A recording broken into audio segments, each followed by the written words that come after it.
This is Pause It For Me. Gondor Primulon, HB. Gondor Primulon, Andrew. You can do that without having Yeah. to... Sorry, we're a video podcast now, so we're doing things with our hands. We're doing from recess. There's like a little... I can't do that Signal. without moving it with my other hand. I'm dexterous. I look like such a dork. In my fingies. All right. How you doing? I'm doing well. And you? Pretty good. Pretty I don't good. have a headache. I had one earlier, but it's gone now. good. So cheers to that. Cheers. Hannah's drinking Shrek in the Swamp water. Yum. Straight from a smoothie. DreamWorks Studios. A smoothie with what in it? Shrek's poop juice? Well, I guess No. that answers that. No, it's swamp water. Uh-huh. Yeah. That's it. Where do you think? Okay, let's move on.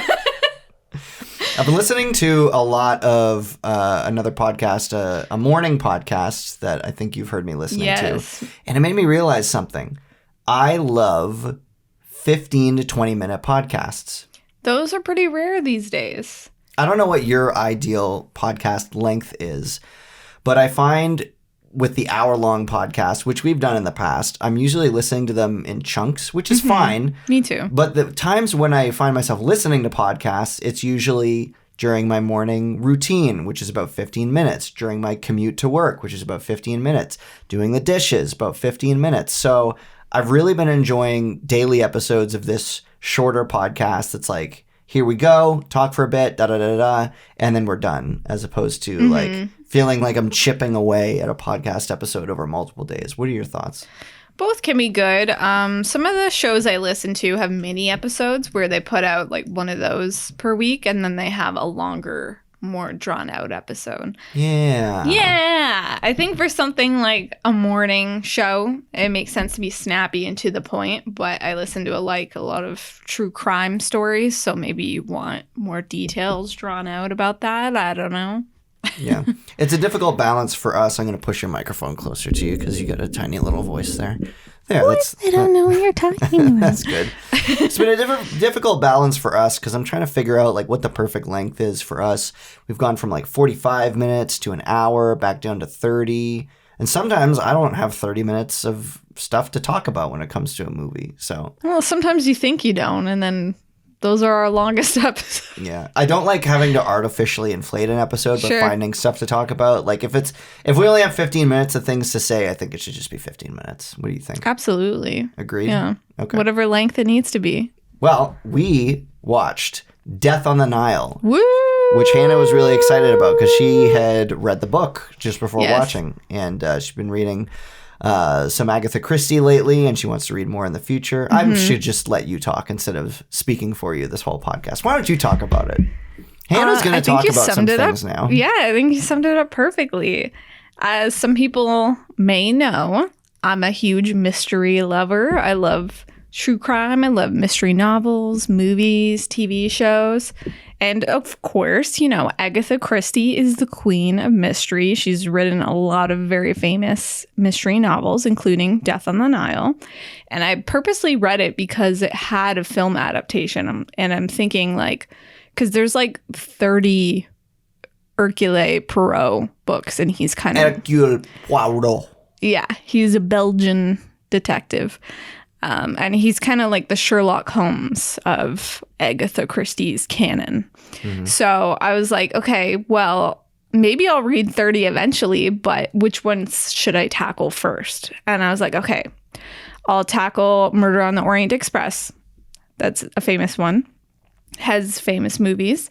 And Which we watched the 70s version of sometime last year. Yep, and I've seen the Kenneth Branagh one that was also adapted. Both are good in their own way.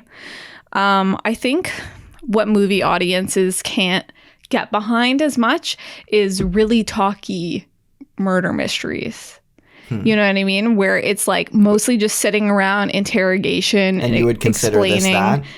Yeah. Okay. It's the same sort of thing as Murder on the Orient Express, where they're stuck on a vehicle and a murder happens and they have to talk it out and figure out who did it before they get into port or like their station. Basically, it's similar in a lot of ways. where there's just like a random cast of characters that are seemingly thrown together, and then like more is revealed about them over time. Yeah. I think throughout this episode, we're going to be making some comparisons to other murder mysteries. I haven't seen a ton, but the 2 or 3 that spring to mind are obviously Knives Out and Glass Onion, because they're new, and Clue, which we watched a couple of years ago. So I'll have some things to say about that. But while we jump right into it, I'll refamiliarize the audience with what Death on the Nile is about. So, of course, based on the Agatha Christie story starring Hercule Poirot with his famous mustache. Absolutely. While on vacation on the Nile, Hercule Poirot must investigate the murder of a young heiress. Now, I had no idea really what I was getting into. I didn't know like how many characters there were going to be. I didn't know who was in it other than Kenneth Branagh, which, by the way, Branagh, I don't know how you're supposed to pronounce that. I say Branagh. Branagh. Yeah. Branagh, Dana, Dana. No. But I thought it was good. Yeah. But I'm curious, obviously you read the book, and looking at some of the trivia, it seems like there were a lot of differences there is between the book. And I liked Murder on the Orient Express, the film version that we saw last year from the 70s. Wasn't a big fan of the guy playing Poirot. He was a little stale. I liked Kenneth Branagh a lot better. Well, they tried to insert like a little more of a backstory, give him a little more like feelings and character, whereas sometimes in the book he's more of like a catalyst, like a substitute for the reader figuring it out in some ways, like taking in all the info. And it's kind of like Poirot would be like, oh, I have it figured out in my head, and now I'm going to reveal it to you. And so there's not like a lot of inner dialogue of like how he figured it out. He just like lays it out to the audience, basically. Cool. So what did you think? I liked it. So going into reading the book, I had no idea what it would be about. I figured that, it was on a boat and everything. But it took so long in the book for there to be a death or for them to even be in Egypt. What was the first big chunk about? Okay. In the movie, the nightclub scene where like they establish some characters and they're like, okay, here's Lynette Ridgway. She's this famous heiress. And it's pretty early in the movie. Yeah. Jackie, and her beau, Simon. I hate that word. Fiance, Simon. Beau just makes me think of like People magazine, like, Sure. Jennifer Lawrence was spotted out with her new beau. Like, fair enough. Whatever. So a lot of that was like multiple chapters in the book, where it was like at least a chapter or two explaining Lynette and like what she's doing to her property, and like talking to a character that got deleted, her best friend Joanne Southwood, who is cousins to Tim, who became Book in the movie. And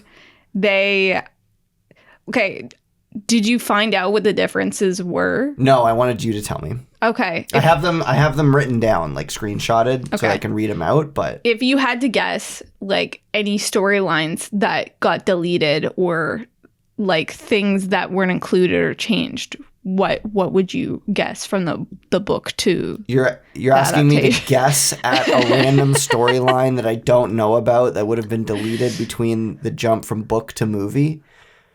Okay, well, I'm sure Poirot went to culinary school. I think that was definitely in it.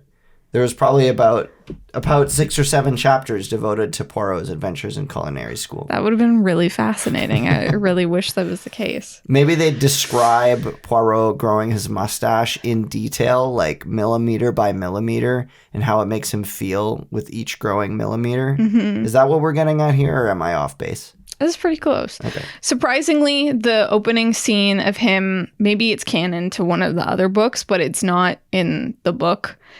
In fact, it's not. in World War I, and then he has a romance, and she's like, "You should grow a mustache," which is like fine. So cool. I actually really liked that. I liked it, especially the way it was shot. cinematically. It was very nice. I was so confused though, because it was like, why is this black and white in wartime? Did we put on the wrong movie? I don't remember this in the book. Oh, fair enough. Yeah. But I liked it. But in the trivia for the movie, evidently, of all the books and stories written about Poirot, that was not one of them. And that was completely invented for this movie. Yeah. Well, of the 2 Poirot books I've read, there's not much to say about who he is Himself. as a person. Yeah, It's yeah. more like people know he's a famous detective, and that's like pretty much it. Now, speaking of that opening scene, the shots with Kenneth Branagh in it, were those de-aged? Not like... I feel like they maybe were. If that was de-aged, that is some of the best de-aging I have ever seen. Even better than Indiana Jones, which Well- was really good, but in some shots it looked bad. But like it's this, Uncanny Valley. this was so good, I couldn't tell that it was de-aged. I was looking, I was like, did Kenneth Branagh just age really well? Is feel this just what he like- looks like I these don't days? Because know. I'm pretty sure no. Because no, he looks like how he looks on Well, yeah, in the but he had rest a of it. mustache, Sure. and it was in colors, harder to tell. Hey Google, how old is Ken Branagh? I don't know, but I found these results on search. You suck, Google. That's not helpful. Useless. Okay, you continue while I look it up. So one of the storylines that it makes sense like later, but earlier it's like, why are you going into so much detail about certain things? Kenneth Branagh is 63. Okay. Yeah, I could see that. No, it seems like they definitely de-aged him though. Continue. Is you know how Book in the movie Book. steals the necklace and he's like, oh, it was just like something like it was just a fleeting moment, like I was just gonna steal it or whatever. Yeah. In the book, Tim's the other character's name that he actually is. That got deleted or like changed around, you're saying? They got changed around. Okay. They made him Book, like an old friend of Poirot's. Book. It's but- spelled B-O-U-C. Yeah. Book. Yeah.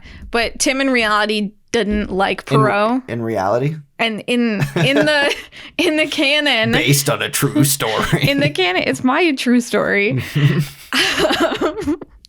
He's actually, fun fact, this is an IMDb fact, the guy that played Book is in a show called Based on a True Story.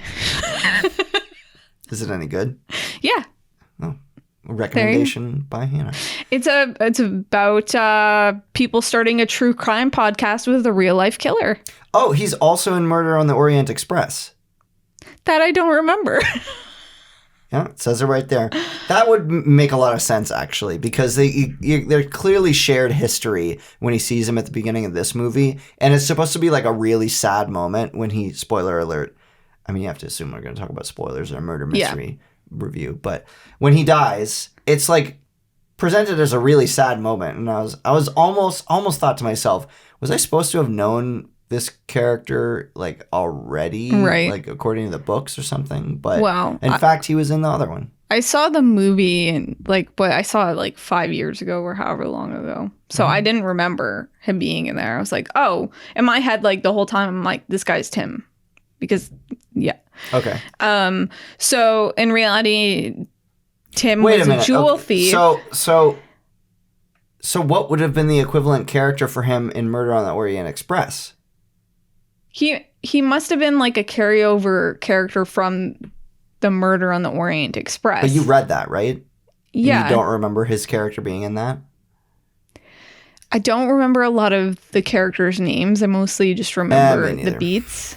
Because it's a lot of names to remember, and it's just kind of... Yeah. Some of them are like... As it happens in murder mysteries, sometimes people are under aliases, and they'll be like, oh, this person's name is actually this. So it's like, I don't know. Yeah. So Tim is part of a jewel smuggling ring with his cousin Joanna, who is best friends with Lynette. And that was kind of like a subplot about the necklace being missing. And that was like a motive for the murder, was whoever stole the necklace maybe killed Lynette to get it because it was worth like $2 million in like 1937. Right. Apparently now it would be worth somewhere between $41 million and $100 million. That makes sense. It Because does indeed.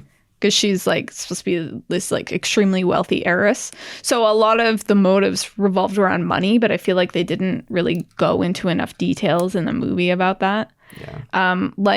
The older woman who has the nurse, she's not related to Lynette in the book. She's not like a godmother. A godmother. Yeah. Make you enough of you can. Hang on.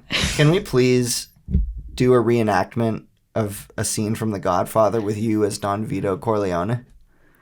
Will you submit to that? Sure. Okay. We'll put the cotton balls in your cheeks. We'll find you a tuxedo, Yeah. and you'll do your best Marlon Brando. Sounds great. Okay. Stonewall. Write that one down. Okay, continue. So a lot of it revolved around the necklace. Like the older woman, Mrs. Van Schuler, she was actually melded with two characters. There was a character that was a communist who you find out is actually like a wealthy lord that is interested in Mrs. Van Schuler's niece that is on board, and she also got deleted. I can see why. Yeah, I don't know. So when it comes to the mystery and the story itself, I want to make comparisons to Clue and to Knives Out / Glass Onion. I really loved Clue. I have great memories of watching that with was you. so And I fun. think a big part of it is the fact that it doesn't take itself too seriously. No, it's pretty fun. It's very fun, especially when Tim Curry gets all caught up explaining, the final explanation of like what went down. Basically, Sure, and one of several. yeah, because they sent it to theaters as different endings, which is really cool. Very genius. Yeah. So that was really funny. It was a really good time, especially if you're in the mindset of the actual Clue game. And then I really And if you liked, love like classic whodunits, you're gonna love it. You know. yeah, I really liked Knives Out, but I think contrary to the typical reaction, I thought that Glass Onion was better than Knives Out, and I would love to rewatch it to refamiliarize myself Yeah. with why.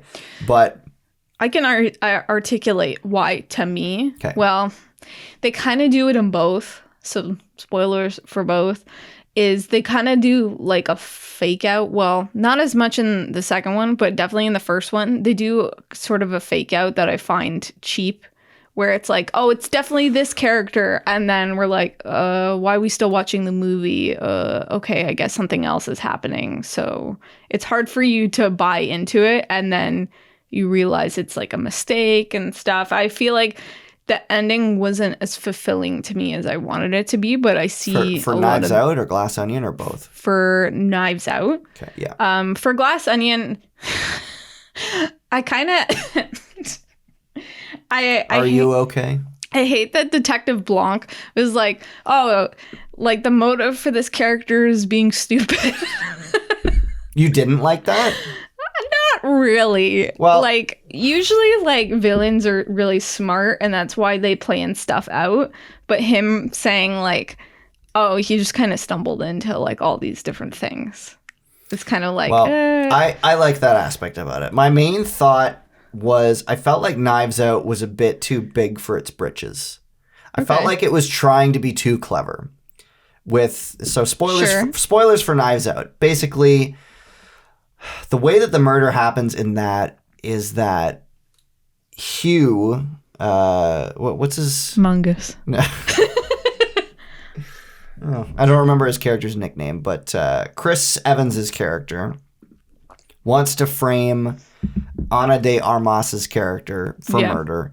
And so what does he do? He like switches the vial of medication that she's going to give him. So if she So gave it's him poisonous. Yeah, if she gave him the typical medication, it would be fine, but he switches it for another one that will poison his grandfather, Yeah. right?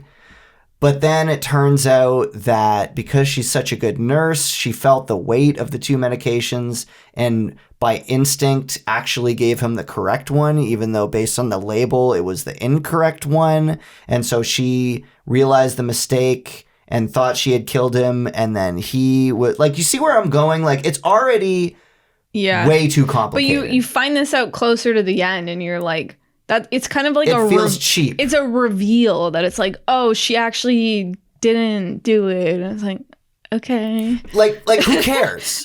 Why couldn't it just be that Chris Evans switched the medication and then Yeah, she it's not her injected him fault. with the wrong medication? Like, what does it matter? Oh, so she He's felt the dead weight anyway. and then she actually gave him the Yeah. right one. So then he actually wasn't going to die. So then he killed himself for no reason. It's like, why even put that in? don't know. That's completely useless. I don't hate it, but it's not my favorite thing.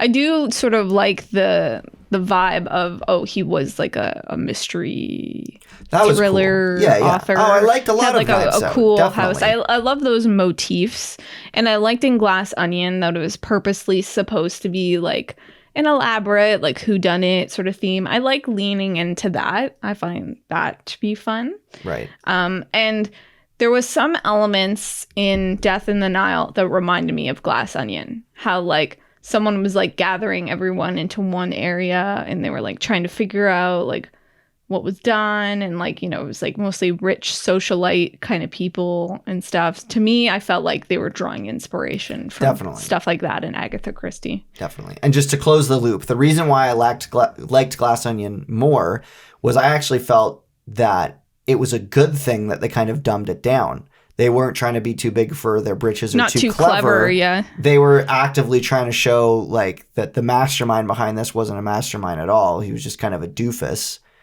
I actually liked that about it. I thought that was really funny and well executed. Yeah, it subverted expectations. I think just more like the way that it was phrased and set up, where it was Yeah. like, he was dumb. Sorry, that was me trying to do Blanc's impression. No, do it again. Do it again. He was dumb. Yeah. Instead of just being like, yeah, he stumbled into it. Like, I really liked the writing of Glass Onion was really tight. And Agatha Christie is really good at writing things that subvert expectations. She had set up a lot of different plot points where it's like, okay, it's this person, or no, it's this person, and tries to defy what you expect from it. And I feel like in the film, they took some of those subversions away, and maybe it made things a little more obvious. I don't know. What about you? Did you feel like it pointed to one person right away, or Which one?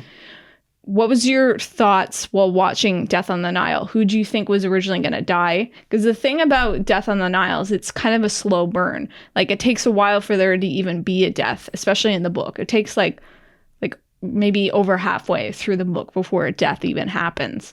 And that made reading the book kind of like, the first part was like, oh, there's so much setup, but then the second half is really good, and you're like, oh, that was a good book. So Well, I'll make a comparison, and I'll give my take on that, on like who I thought it was, sort of, while also explaining why I have a preference for the way that Knives Out and the way that Glass Onion handled a murder mystery versus Murder on the Orient Express, maybe to a lesser degree, and this adaptation of Death on the Nile. mm-hmm. I didn't really get super into the whole accusation part in Death on the Nile. I didn't feel like it was any one specific person. I felt like Poirot just kept, he would interview someone, And he would like blatantly accuse them. but it seemed like he was like maybe grasping at straws a little bit. Yeah. Because it was just a straight dialogue scene pretty much. It almost reminded me of the third and terrible season of 13 Reasons Why, where Ani is in the That's police way station. worse, though. She's in the police station, and basically every episode is her giving motive to every single one of the characters as to why they might have killed Bryce. Yeah, it would be like, And- I wanted to believe that this character wasn't doing this, Yeah. but I don't know. And then the episode would end, and they're like, "What? Actually, he didn't do it." And it's like, quit wasting our time. Yeah, so I felt similarly that I was Yeah. like, Poirot is making such a case for each person on what feels like accusations that only have like a small basis, that I was like, okay, I guess it's all of them or none of them. Yeah. Because like, Murder on the Orient Express, it was all of them. I mean, it And- was famous for that. And that was great. Yeah. But with this, like, I knew that wasn't the case. So I just felt a little more let on, where it's like, it could have been you because of this, or it could have been you because of this. And it's like, okay, yeah. That let's is a whodunit, though. Let's just get to the ending, though. But for Knives Out, it was way more engaging because they did flashbacks. Sure. And they did flashbacks, as far as I remember, they did flashbacks from the perspective of different characters. You would revisit the same moment from different characters. I love that. And experience it differently. I really love that, where sometimes they'll show a clip of a moment, but then they'll kind of zoom out and we'll see more of it. Or like, you'll see like people brush by each other, but then you'll see like there's something behind their back or something Yeah. like that. I love when movies, shows do that. I have always loved TV episodes that do that. Like, So good. there are some TV episodes, How I Met Your Mother did it. I think Malcolm in the Middle did it, Mm-hmm. where they'll focus on like a 5-minute chunk. And in a You'll see it 20-minute from different episode, you'll see it from perspectives. like 4 people's perspectives. That's always I so love fun. that kind of storytelling, and I really liked the way that Knives Out did it. I don't remember it as much in Glass Onion, but Guess the way, we gotta watch some. yeah, the way they would say to Ana de Armas's character, like, "Oh, she was part of the family," and then they would show it from the perspective of the person making that statement, and it seemed like a nice jovial moment where they're inviting her into the conversation. Then they would show it like from her perspective, and they're like handing her like empty drink glasses to take out of the room, and it's like clearly they don't treat her like a Right. family member, right? But they're showing, not telling. And I Yeah. think that's where the film Death on the Nile fails, is because in a book, you have to tell everything. There's no, like, it's not a visual thing. Of course, there's going to be a lot of talking, and you picture the scene Yeah. happening in your head. But when you adapt something to screen, you have the opportunities to show those moments that aren't being witnessed. And I feel Agreed. like they kind of left out on that. I mean, I think it needs to be balanced, though. I liked how they shot the book getting shot scene, where it was kind of like they were shrouded in darkness, and then they were just like the lit heads and stuff. I That really was like cool. the cinematography. Except for the Cinematography shot, was really good. except for the shot where Jackie showed up in Yeah. Egypt for the first I was time. What thinking was that. going on with that? That was a total green screen I moment. don't know what they were thinking. They're like, "Oh, well, we can't get her to Egypt. Let's green screen it." Like, but you it can looked make Kenneth bad. Branagh look 30 years younger. Yeah. Okay. I don't know. Maybe he just has really good skincare. So where I was going with that is like being able to see those flashbacks in Knives Out, telling the story from different perspectives in the process of the interviewing and the accusations, it made you feel a lot more like that person in that moment really did do it. It's like, because you're seeing it from a different perspective. You're seeing Yeah. the night in action playing out. For And sure. you're like, oh, I could totally see that. Versus Poirot just kind of like verbally accusing. It's like, yeah, I guess. And I feel like, maybe I'm wrong, but I feel like in Death on the Nile, eventually they did start doing flashbacks, but they would only do a flashback when it was actually what happened. Like right? revealed. Yeah. Yeah. Like So it's like, once they started showing flashbacks, it was like, okay, I guess this is actually how it happened, and we're not Yeah. doing baseless accusations anymore. I would have preferred more like different perspectives, because that was an element that I feel like was missing in the book. You had said, they're like, why didn't they hear a gunshot? And like, because you would think that they would, but they specifically pointed that out. Like when Perot was interviewing people, he's like, did you hear a gunshot? And they're like, no, we heard something fall in the water. And everyone said that. And it's like, okay, what fell in the water? Heard like a like a popping sound or whatever. And then from that, they realized that something got thrown in the water. There you go, sweetie. I guess when it comes down to it, just based on the way that this movie was presented, I didn't really care who the killer was. And I feel like that's a problem. Yeah. Well, she's not really likable, the victim, Lynette. None of them were likable. She was okay, Like- but like, You know, they painted her as kind of like a pain to be around. And yeah. and then Louise, the maid, it was kind of like whatever. She was like getting bribes and then she got killed. Well, again, that's what made Knives Out a lot more interesting, is that you found the person who got murdered interesting and you wanted to hear more about him, more about what his story Yeah. was and why things happened the way that it happened, you know. And it wasn't even necessarily that you felt bad for the guy who got murdered and you wanted justice for him. It was also that maybe you felt bad for the person who was going to get the blame for it and you wanted to see Right. her not get the blame for it. Yeah, because- that was a big part of that movie's plot. Yeah, because she was not privileged like everyone else. And she really needed the job and she actually had like a good relationship with the victim. So it would have been distressing to see her blamed for it. Now that I think about it, yeah, that is an underrated part of that plot. It's just not only, you know, like Murder on the Orient Express, it's like Poirot is like kind of the main character and he's there to figure out the murder. Through the lens of it, yeah. In Knives Out, and Benoit Blanc is the main character, basically, of Glass Onion. But Benoit Blanc's not the main character of Knives Out. No. It's Ana de Armas's character. He's more And- like along for the ride. Yeah, and she's trying to get the blame off of herself, or at least clear up what happened. I think Yeah. at the beginning she's like, "Oh crap, I killed him." Well, But she's- it becomes clear with Knives Out and Glass Onion, and this is where the intrigue comes in. It becomes clear that not all is what it seems. There's Yes. stuff to be uncovered here. That's what makes a good mystery, is when you literally have no idea what the next thing is going to be and you're like, I have to know. Like, how did this happen? Why did this happen? Yeah. That is some of my favorite stuff ever because it's just such engaging content. Because you're constantly thinking, okay, did this character do this because of this? Instead of most shows, it's like, oh, well, you can kind of see from point A to point B, oh, this character is probably going to do this. Whereas with murder mysteries, sometimes it comes right out of left field. It's like, they set this thing on fire because they had this. It's like, what? I don't understand. Yeah.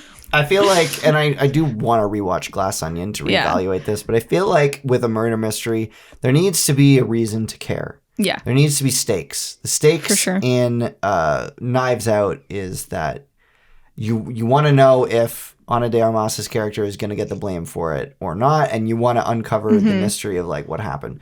With Murder on the Orient Express, or rather, well, I guess that, but I was going to say Death on the Nile, it's kind of like, who did it? Well, doesn't really matter. Anyone could have done it, and whatever. They're going to get arrested. Like, who cares? Yeah. There's no stakes. How'd you feel about them killing, or like it was Jacqueline that killed them at the end?